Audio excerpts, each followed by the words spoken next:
man, I ain't gonna lie. NBA legends and players explain how special Pistol Pete was. Now look, I could remember watching Pistol Pete, the movie, whatever that movie was called. I remember watching when he was doing little tricks and stuff. But I never really watched Pistol Pete. You know what I'm saying? I don't really know nothing about him. So we gonna see. We gonna see how he coming. That ball looks like a part of his hand. Catch up on my history. And all 3 years, I was second to Pistol. My basketball he ain't trying to leave till an hour, 2 hours after practice. I wasn't trying to leave either. When discussing players who were truly ahead of their was, time, 'cause the list is incredibly short. And without Average. question, Pistol Pete Maravich belongs at the forefront of that conversation. Maravich wasn't just a player. Then he averaged like 35 in college, 40. He was a visionary, someone who redefined what was possible on a basketball court long before the game caught up to his level of creativity and innovation. While most players of his era focus on the fundamentals and a more structured style of play, Maravich brought an artistry and flair that was simply unmatched. His dazzling ball handling, no-look passes, and deep shooting range were not just flashy. They were showcasing a style of play that seemed like it belonged to a future generation. What the fuck was that? Was simply unmatched. His dazzling ball handling, no-look passes, and deep shooting range were not just flashy. They were showcasing a style of play that seemed like it belonged to a future generation. Maravich didn't just play basketball, he performed it, which is honestly the perfect way to describe. He was doing that before anybody. He was doing that when the TV was just black and white. Come here, stupid. Nah, Pete, man. Describe what he did for the game. At LSU, he averaged an NCAA record of 44. He averaged 44 what? Nah, hold on, bro. Hold on. See, I gotta go back. See, now I gotta start learning my history some more. See, I be knowing about these players, but I be. Yo. Describe what he did for the game. At LSU, he averaged an NCAA record of 44.2 points per game over 3 seasons, which he did that for 3 years. Now, 44 points is crazy. What? I need that LSU Pete Maravich jersey. Is that him, number 23? Somebody let me, is that him, number 20? I need that. Whatever number he had in college for the LSU, I need that jersey. What? 44? Nigga, Oscar Robertson averaged 33, bro. Still stands today and might never be broken. Analysts estimate that if the three-point shot had existed during his college career, he would have easily averaged over. My man said, nah, hold on, bro. Nah, hold on. Pistol Pete was different. I'm glad I'm watching this. Hold on. I mean that if the three-point shot had existed during his college career, he would have easily averaged over 50 plus points per game. He turned ordinary games into must-see events. For example, wait a minute. I'm trying to like keep pausing it and cutting back, but bro, what the fuck am I watching right now, bro? Plus points per game. He turned ordinary games into must-see events. For example, scoring 68 points in an NBA game without a three-pointer is absolutely insane for a guard, demonstrating a scoring ability that would have made him an even bigger star in today's NBA. His creativity extended beyond scoring. His passes were works of art, threading needles and finding teammates in ways that left opponents and sometimes even his teammates stunned. What makes Pistol Pete even more remarkable is that his impact transcends his era. Players like Magic Johnson, Steve Nash, and Stephen Curry have all carried elements of Maravich's style into their own games. His approach to the game wasn't just ahead of his time. It helped shape the evolution of basketball into the fast-paced, skill-oriented sport we see today. So to truly grasp how transcendent Pistol Pete was, listen to what NBA legends and players say about his game. Enjoy the video, man. Man, you couldn't steal it from Pistol Pete. He come down there and make up shots in the air. The no-look passes, the dribble the ball, then pat it with one hand. That's where I saw all that from Pistol Pete. That's where I got it from him. Yeah, Magic said he got it from Pistol. Let me find out. Dang, I didn't know that. That is crazy. Damn, Pistol Pete. He played basketball and he entertained you. You know, the no-look passes, the dribble the ball, then pat it with one hand. Swagging out. Oh, that boy swagging out. That boy got that aura to him. See, that's why I need me a Pistol Pete jersey too now. Yeah, give me a Pistol Pete jersey, bro. Cause I ain't know how good these old heads really saw be. All that from really Pistol Pete. That's where I got it from. I gotta get that 7. That ball looks like a part of his hand. And I said he must spend a lot of time dribbling and able to shoot the way. His daddy is the one that was used to beat him all the time. Cause I remember watching the movie, but that was a long time ago. But then his daddy used to beat him, like when he didn't want to like practice for like. Let me know, because I'm trying to learn more about it. And you actually had trying to play in Atlanta. And people always say dribble. He handled the ball like it was a yo-yo. He could go this way with it, I got that way with it. He could put it this way. Next thing you know. And let me know, and send me some videos in the comments that'll help me learn more about Pete though. You know what I'm saying? So yo-yo goes out that way, but yo-yo was basketball. okay? The basketball was like an invisible string on his hand. I mean, he could really handle the ball. Don't you get the feeling that when you're doing these things, the ball becomes sort of an extension of your hand? Exactly. That's exactly how I felt. He fake left, go Oh, right, come back. oh, Look at him, what game the fuck? That's exactly how I felt. Bing, bing. Left, go right, come Oh, back. Look at him, yo-yo the ball. Spin it left. that nigga Pete Maravich hit niggas with sham guards. Bum, bum. Come here. That's the grip. Back to AJ. The Magic Man Maravich. Pistol was like a guy, the game was I need boring that to him, Pete so he had to jersey. create things to keep him interested. Pete just has so much razzle-dazzle in his game. He was just hard to guard. That's The crazy. way he handled the basketball so flippantly and so So he had sort of 44 and carelessly 7. I need both. really offended a lot of basketball purists. What Pistol would do, he would take the ball and set it behind his back, catch the ball, and shoot. Hold on, is that legal? Keep it 100. I don't know if that's legal or not. And He set threw it his behind. back. That's legal. That's legal. Because he threw it and then he didn't put it under. He caught it. Oh, that's tough. This boy was different. Hold on, that was crazy. What Pistol would do, he would take the ball and set threw it it. behind his back, catch the ball, and shoot. That was sweet. Yeah, it was. I ain't gonna lie himself. He was a true entertainer. And I think he looked at entertainment more than basketball. He used his basketball as a form of self-expression, and one of the real leaders in bringing basketball into the sort of area of artistry. It was like his form of art. In college, Pistol and I fought for the scoring leader in the country. And all 3 years, I was second to Pistol.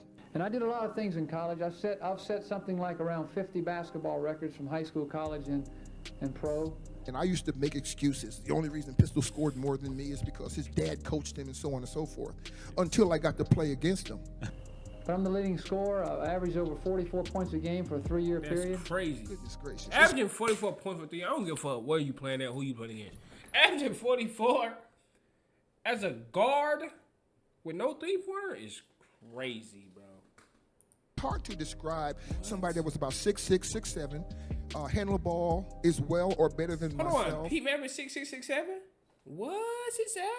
What? I ain't know he was that tall. I ain't gonna lie. I'm the leading scorer of all time in college basketball. It'll be broken someday. You were right there at the top. You had all scores. 44? A lot of your scored Who breaking that?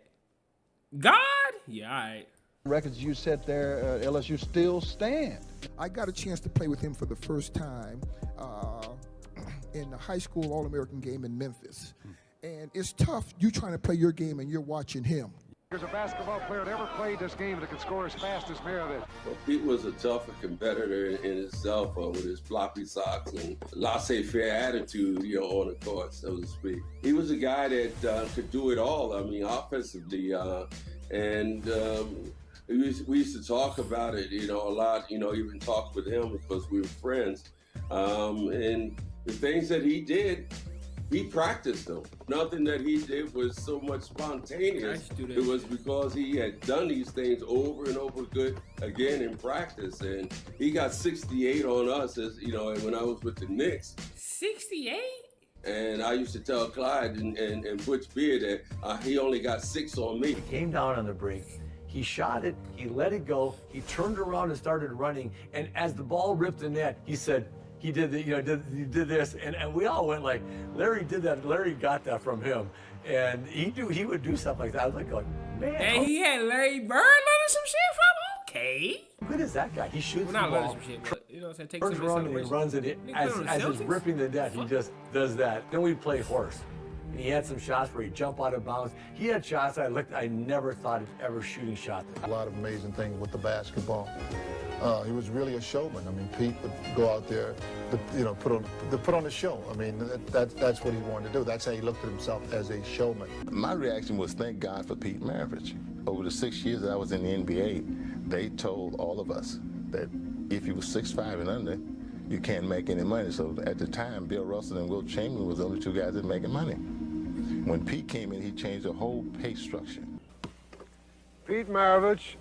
Nigga, Pete Maravich changed the whole pay structure out of. He said, "Let me get that money in, man." He said, "We out here really, the guards really out here really doing that, man. Let's stop it, man." Jazz, in my opinion, one of the great guards that ever played the game.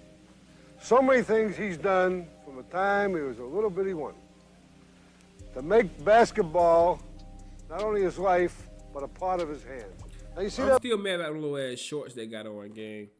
Like, them little shorts was not even, they didn't even have to put them boys in. Bro, the shorts is almost to his, bro, come on, bro. Them little ass shorts. The little drill he did there, that looks simple, but it has meaning. Everything he does has meaning. What about that drill, Pete? This right here is just for a coordination standpoint of just, you spread your legs out, and the object is to throw the ball at a 45-degree angle, catch it behind you, and throw it back with your wrist, getting stronger wrist.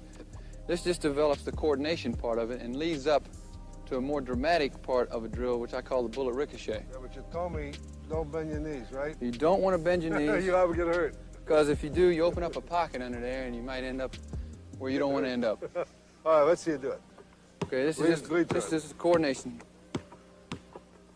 Now watch it very closely. He goes faster and faster. Now it develops into what I call a bullet ricochet, where you just throw it and you continually increase your speed and continue to increase your hand quickness. He tripped. You realize the speed that thing is going? Hold it, Pete. Gets me nervous. Every time he does that, he gets me nervous. Catch that motherfucker behind him when he do that. Hold on. What the fuck?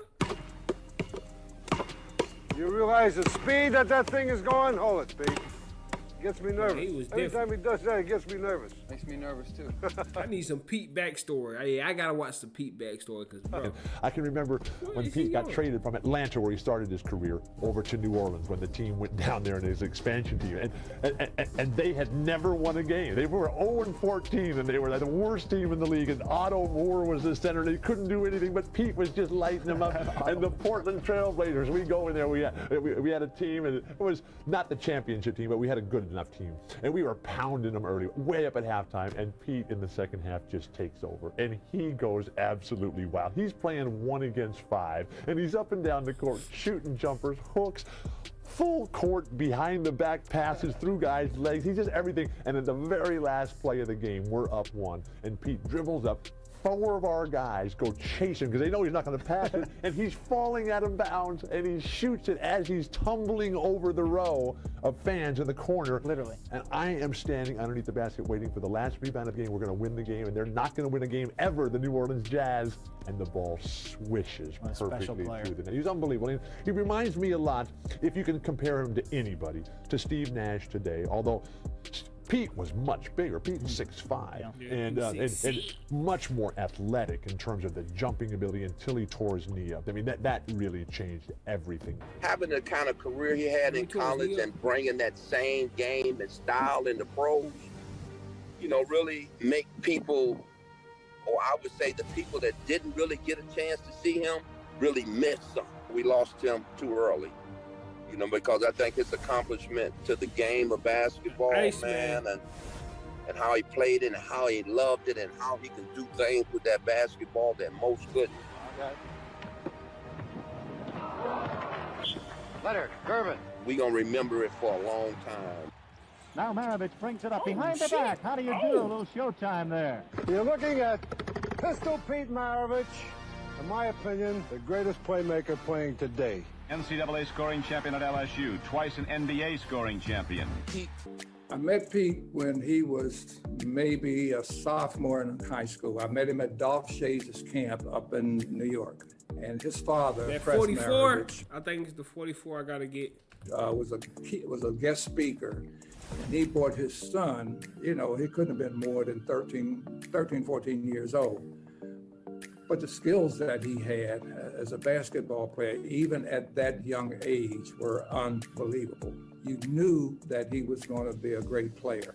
He was an exhibitionist, the dribbling, the passing, throwing the ball, taking it off his head, shooting it into the bag. I mean, he had so many tricks, it was unbelievable. I would like to be remembered. Amazing about Pete, 44 points per game, career for 3 straight years in an era with no three-point line. Dale Brown who coached at LSU after Press and Pete were there, Dale Brown went back and charted all the games with the running score. You know, Maravich free throw, Maravich 22-foot jumper, Maravich layup. And he calculated that with the current college three-point rule at 19.9, Pete Maravich would have averaged 13 three-point makes per game, which would have given him a career average of 57 points per game under today's rules. That guy is unbelievable. We love him. We miss him terribly. Was he the first white guy to have the flash and style and between the legs and behind the back? I mean, because my favorite move was the move he did to Jerry West. Pete Maravich, he would take the basketball, right? And he would fake the pass. He would bounce it here, bounce it behind him, fake the pass, and you as a defender would jump, and he'd turn back around, catch the ball, and shoot it. That was a hell of a move. And I was like, okay, I got to try that. So I tried it in the game, and Steve Coulter stole it.